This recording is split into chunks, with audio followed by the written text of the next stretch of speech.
Je vois même des gens qui disent que les Sénégalais ne sont pas des musulmans. Depuis quand un individu, une personne décide si une autre personne est musulmane ou pas. Il y a des gens qui parlent de dignité. On parle de football, vous nous parlez de dignité. À quel moment un joueur de foot va être honnête sur un terrain de foot? Non. À chaque fois qu'ils ont l'occasion de tricher, ils trichent. Parce que chacun veut gagner. Chacun veut remporter la coupe pour son pays. Il faut que nos amis maghrébins comprennent que l'islam n'est pas leur propriété. L'islam ne les appartient pas. L'islam, c'est la religion de Dieu. L'islam n'est pas une association, c'est une religion. Personne n'a besoin de votre avis sur qui est musulman, qui mérite de l'être ou pas. Si les Marocains avaient acheté ce match, s'ils avaient payé la CAF pour remporter la coupe, peu importe les efforts des Sénégalais, ils n'allaient pas repartir avec la coupe. Ça, c'est impossible.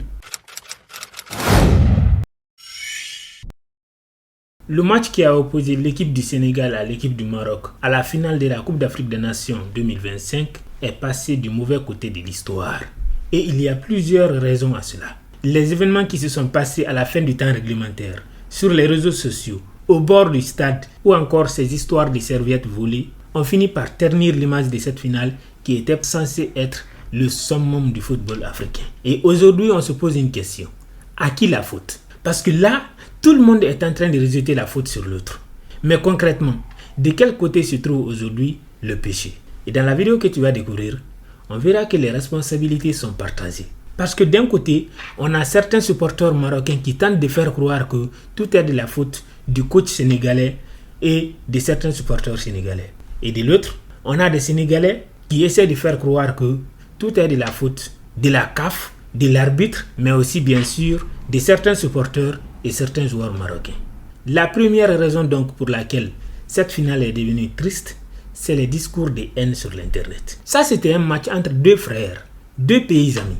Au Maroc, tout le monde sait que quand tu es subsaharien, tu portes la casquette d'un Sénégalais. Quand on te voit, la première question qu'on te pose c'est: est-ce que tu es Sénégalais? Peu importe maintenant d'où tu viens, même si tu ne viens pas du Sénégal, mais le fait qu'on t'a déjà associé dans un premier temps l'image du Sénégal, tu deviens un frère.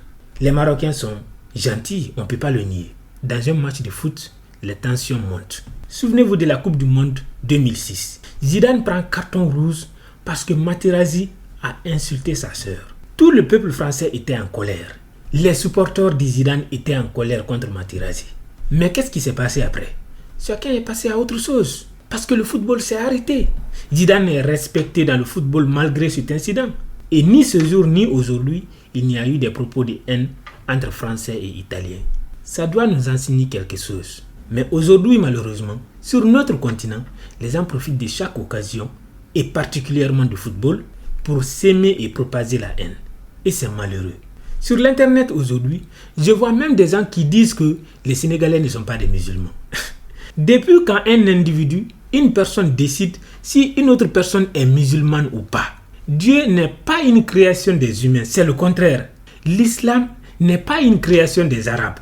C'est Dieu qui a créé l'islam. C'est vrai que le prophète de l'islam est un arabe. Mais ce n'est pas lui qui détient l'islam. L'islam n'appartient pas aux Arabes. Il faut que nos amis maghrébins comprennent que l'islam n'est pas leur propriété. L'islam ne les appartient pas. L'islam, c'est la religion de Dieu. Peu importe d'où tu es né, d'où tu viens dans ce monde-là, si tu as envie d'adhérer à l'islam, tu as le droit de le faire. Tu n'as pas besoin de permission. Il n'y a pas de certificat délivré pour quelqu'un qui veut adhérer par exemple à l'islam. L'islam n'est pas une association, c'est une religion. Personne n'a besoin de votre avis sur qui est musulman, qui mérite de l'être ou pas. Avant de juger quelqu'un d'autre par rapport à si cette personne est vraiment un musulman ou pas, juge toi-même d'abord. Est-ce que je suis un vrai musulman ou je parle juste la langue dans laquelle l'islam est né? Personne ne peut remettre en cause les pratiques religieuses d'un pays ou d'une communauté parce que justement ces gens-là ont eu telle ou telle attitude sur un match de foot. D'ailleurs, qui vous a dit que Dieu aimait le foot? À quel moment un sport dans lequel les femmes et les hommes sont mélangés, les femmes viennent avec des habits serrés, ils s'embrassent avec les hommes lors des célébrations, il y a des hommes qui jouent en t-shirt. À quel moment vous allez parler de Dieu dans ce sport-là? Dans quelle sourate du Coran on parle de football? Même si vous avez la haine, vous êtes frustré, mais il ne faut pas associer l'islam et le football. Donc arrêtez de partir dans tous les sens. Restons dans le cadre du football. La religion est individuelle. Si je suis ou non un bon musulman, cela n'engage que moi. On rate toutes ces prières, il y a des injures, on se jette des objets. Je ne sais pas à quel moment on va considérer un terrain de foot comme un endroit propice pour parler des musulmans, pour parler des religions ou alors pour des pratiques religieuses. On ne part pas sur un terrain de foot pour rencontrer des musulmans croyants. On part sur un terrain de foot pour s'amuser, se divertir. Que nos amis marocains arrêtent de confondre divertissement et religion. Du côté des Sénégalais, vous avez gagné, bravo, félicitations. Mais que cela ne vous pousse pas à accuser les autorités marocaines d'avoir tenté d'acheter le match. Non, si l'arbitre a été incompétent, cela n'est pas forcément de la faute des Marocains. Peut-être que l'arbitre était tout simplement complexé. Il n'y a aucune preuve aujourd'hui qui démontre que cet arbitre-là a reçu de l'argent. En dehors, bien sûr, de son salaire qui est légitime. Donc, ce n'est pas parce qu'un arbitre a été incompétent que tout de suite, c'est un arbitre corrompu. On ne peut pas accuser les autorités marocaines d'avoir acheté le match alors qu'ils ont été battus dans le match. Si les Marocains avaient acheté ce match, s'ils avaient payé la CAF pour remporter la coupe, peu importe les efforts des Sénégalais, ils n'allaient pas repartir avec la coupe. Ça, c'est impossible. C'est une question de logique. Quand on achète quelque chose, on repart avec la chose à la maison. Si les Sénégalais ont remporté la coupe, c'est que quelque part, il n'y a pas de corruption avérée. Oui, l'arbitrage était catastrophique.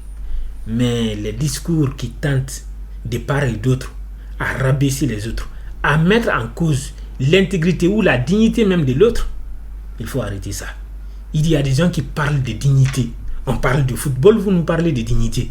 À quel moment un joueur de foot va être honnête sur un terrain de foot? Non. À chaque fois qu'ils ont l'occasion de tricher, ils trichent. Parce que chacun veut gagner. Chacun veut remporter la coupe pour son pays. On les voit tous les jours. Des pères de famille qui se jettent au sol dès qu'on les touche un peu seulement. Donc, le football, ce n'est pas un endroit propice pour juger de la bonne moralité ou non d'une personne. Ça, c'est l'une des premières raisons pour lesquelles je trouve que cette finale est partie du mauvais côté de l'histoire.